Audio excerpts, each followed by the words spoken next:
So the Raptors won last night, and as a result, they win and they improved to 51-19 on the season. So if you've been following along, you knew they were racking up wins and they were pushing up against 60 wins if COVID didn't show up, and they finished out an 82-game season. But now with that win last night, the significance of it is they are guaranteed to finish with a higher winning percentage than they did last season. So put that into perspective, okay? Kawhi Leonard left, their best player in franchise history, walks. Danny Green, who started every single game and played big minutes, he's out. They had injuries to this extent. Marc Gasol missed 28 games, Norman Powell 20, Fred VanVleet 17, Serge Ibaka 15, Kyle Lowry 13, Siakam 11. And they have a 729 winning percentage this year, 707 a year ago. I don't often 729, do this. It's man. usually like Unbelievable. Talented players still, but I give a lot of credit.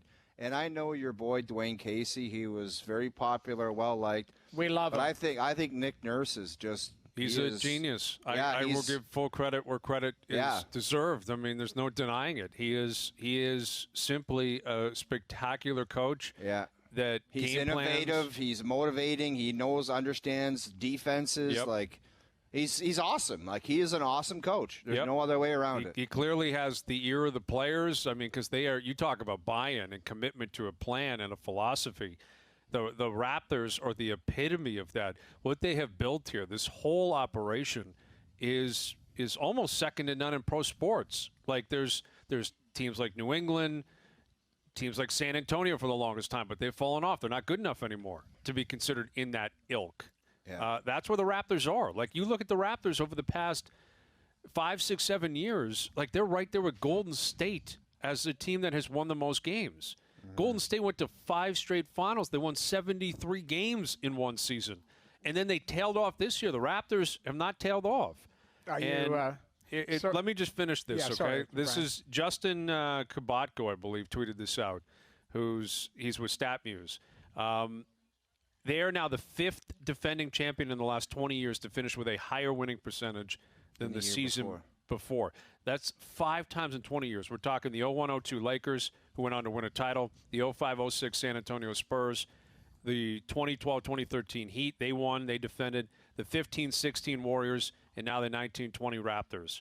So that's the kind of that's the group they're in, the category they're in. That's without Kawhi Leonard and Danny Green and all these injuries, where they were a top 5 team in the league in terms of man games lost due to injury. I can't imagine being any more confident in this group, like outside of a major injury or two to a guy like Siakam or Lowry or VanVleet. I couldn't possibly lose confidence in this team winning. Like I can't picture myself running into a team, any team, and thinking they don't have a shot at winning this. Well, I would agree with that. What worries me, not for the Raptors, just for the whole basketball situation, it sounds like there's a lot of people that have the belief in that bubble that there's going to be upsets. I mean, you got LeBron saying they're not ready. Like, right. You got like that has to mess with your psyche a little bit. Like, we saw Edmonton, Toronto, Pittsburgh, teams that we thought it wasn't a slam dunk, but we thought that those teams on paper looked better and have played up to their potential should be still playing. Like, I think there's going to be massive upsets in basketball, too, just, based on it's such a unique situation. Now, basketball's a little different because, they've set it up, the guys could practice basketball anywhere, really. The hockey players couldn't skate during COVID. You know what I mean? Like, they're you can find a court in your backyard generally. Exactly. Most guys have it, yes. Right. So there's probably a little bit less rust on their games. But I'm expecting big surprises in basketball, just like we've seen in hockey. I think you're probably right. No, I think you're probably right. And it would be more unique in basketball to see big-time upsets early in the playoffs. Right, they generally just don't happen. I think only one time in history an 8 seed has beaten a 1 seed, when I believe Golden State beat Dallas back in the early to mid-2000s. Right. Like, that's what we're talking about here. And Orlando is going to play Milwaukee. Orlando is not beating Milwaukee. Like, that would be the most shocking outcome. But, Memphis, Portland, could they stun the Lakers? They could. They might. I don't think they will. It would be stun. You used the right word, stun. It would be stunning, of course. If the Lakers went out in the first round, it would be shocking. But Memphis has been a really good team all year. And Portland, if they get in, you got Damian Lillard and C.J. McCollum waiting for you. You've got one of the best backcourts in the NBA. Well, they went to the conference final last year. Absolutely. They got dusted when they got there. They got swept by Golden State.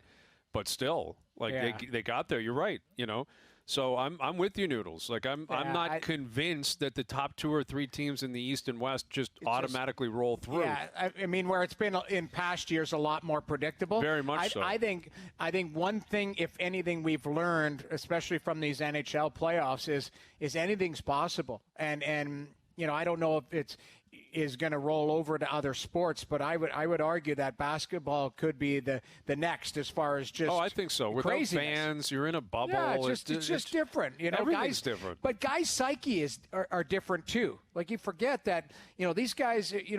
We have the luxury sitting in our homes talking about sports and yelling and screaming. We can walk out into our kitchen and get some stew or whatever's cooking or do whatever. These guys are in a bubble. They're in hotels. They're away from their families. They're going through things that we forget, that we're taking for granted. And I know they've made the commitment. They make a lot of money, and people aren't feeling sorry for them. But there is that psyche.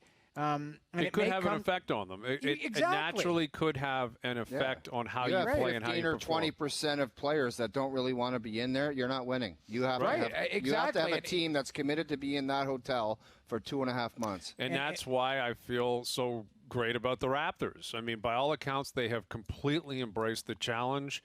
They are all of one mind. That we're here for one reason, and we're just going to continue to plug along. They're healthy for the first time all year, knock on wood, leading up to Game 1 against Brooklyn. And listen, on paper, they are not as good as they were a year ago because of Kawhi. I mean, Kawhi Leonard, I'm not here to downplay the significance of Kawhi Leonard. But I will say, my confidence level, it is not much lower than it was a year ago. It's not. Right. It's a little bit lower because of Kawhi, clearly. And that is just natural. But it's not fall off a cliff. I don't think they've got a shot. They have a shot. And if they won a championship last year with Kawhi, again, I'm just a little bit behind that level of confidence. And I can totally picture them getting back to an NBA Finals. Well, they learned to win last year. There's a swagger that comes with championships. Right. They learned to win last year. They know what it takes, the psyche going into a big game. They're not going to be intimidated by it. You're right, a little different roster, but there's some players that really had, that elevated and broke through. And there are guys that have stepped up, like OG Anunoby is a better player today. Last year he wasn't even a part of the program. He wasn't really even playing. And even if he wasn't going to – that was Kawhi's man that he's on now. Right? And if it wasn't Kawhi, it was probably Danny Green guarding that spot on the perimeter. Now it's Anunoby who's really stepped up and has played well. Van Vliet has taken that much more of a step. And Kyle continues to play the way he has. Serge Ibaka's doubling down on what he did a year ago. So, and Nick Nurse has this team committed. They are as committed to a defensive plan that works as any team in the NBA. And they know that inside the bubble. That's not just talking heads outside of it. That's players in the bubble.